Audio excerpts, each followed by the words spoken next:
You're back to PNG tonight. The subject is education. The guest is the minister responsible for education, the Honorable Nick Kuman. So we talked about schools from elementary to grade 12. Let's talk about selection now from, I think, grade 12 to tertiary institutions. How is selection? There's a lot of talk about it, happy parents, unhappy parents. How is selection? Let me begin by expressing my disappointment. Every year we produce a lot of students that comes out from the grade 12 system. And last year we had almost 205,000 students set for grade 12 examination last year. And the availability of tertiary spaces right throughout the country is almost like 30%. 35%. Okay. So in other words, 3/4 of those students that comes out from the education system, grade 12 cannot go to tertiary. Cannot go into tertiary institutions, and it's a really big concern to the government. It's tragic. It is, but this system has been here for a very long time. Okay. So the government is taking serious in how best we can manage those 75% of those who are not able to go into further education. Okay. So what is it? Space? We don't have enough higher institutions from universities to technical colleges, whatever? Or are a lot of students coming in from nowhere into the system and clogging up the system? It's just simply that we don't have the capacity. Okay. We don't have the space in our tertiary institutions right throughout the country, from the university all the way to technical colleges, teachers colleges, nursing schools, agriculture colleges, fishery colleges. Every institution the government owns in this country does not have that capacity to capture at least 50% or more of students coming out from the grade 12 system. So that's why the government is now very is serious in ensuring that we build a lot more institutions, build more universities under the O'Neill Dion government. Right. Building more the next level, which is a polytech institution in this country. We are going to build 5 right throughout the country. And we've got to make sure that a lot more institutions has been built to cater for the growing number of students that is coming out from the school system. Okay, okay. The concerns raised by the parents this year, later part of last year and this year on the selection list is from the mainstream education provider, we want to see that a good number of students who do really well in the grade 12 must enter into tertiary institutions, particularly at the university level. Students who are streaming into science and into social science must at least, if they do well, they must all enter into a very good courses offered at the University of Papua New Guinea, University of Technology, Divinewood, the University, Pacific University here, and all the other universities that we have in the country. And then you see the next level is the diploma programs offered in the lower level institution in this country. And I'm not really sure, but from what I get at is that there's, when it comes to looking at offering places in tertiary institution, there's high competition from private schools, from permitted schools, which are then government subsidized but privately run schools. Okay. And it becomes a really big thing. So our students from the mainstream education have to do really, really, really well to get into the... Yeah, not only to compete, but also taking up space in there. Would have been theirs, but the competition there is still from the private intake. The competition from the private intake is really Is there high. a policy on it? Can there be a policy on it? Will you draw something on that? There's no policy on that. The policy is this. I mean, we want to see that the government-run schools must be given priority. Okay, okay. And permitted schools comes at the back of this, and privately run schools with PNG curriculum is to follow at the back of it.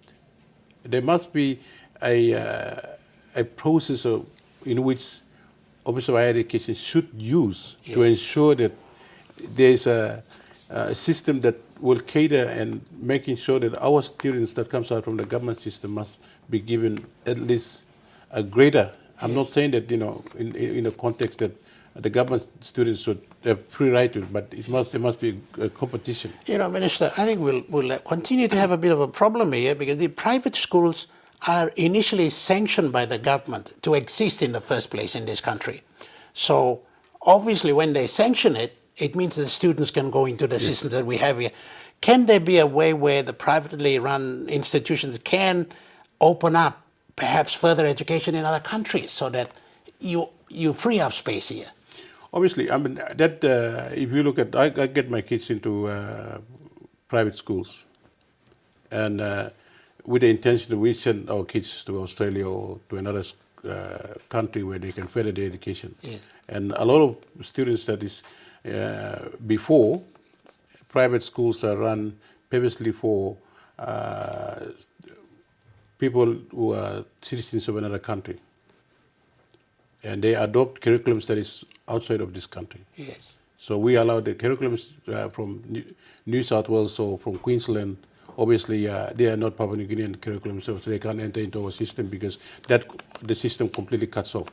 Okay. Yeah. Mm-hmm. But now, that when they enter, if there's an arrangement between our curriculum and the schools, private run schools are using, then we have they compete like everybody else to get a space in the country. Okay. Your colleague Minister Tabar was on this program a week ago. He did think that selection did have few problems of corruption in there. Is that something you see as well? You know as well?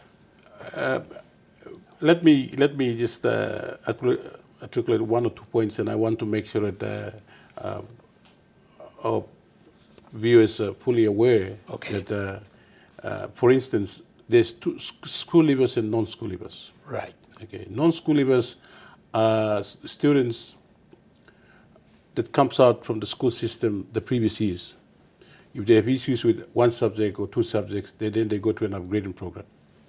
Okay. And then you have the school leavers for that year. At the close of that academic year is also available. So they both are available. They all compete for the space in the tertiary institutions. And this is where we need to know that the upgrading for the purpose of going to find a space in the tertiary institution, that pathway is still there.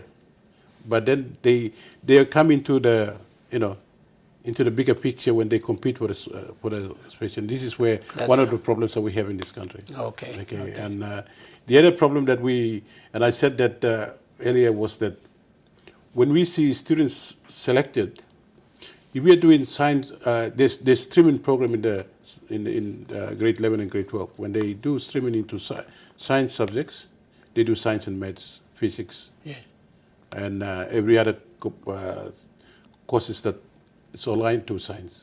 And when you do social science, it's a different stream altogether.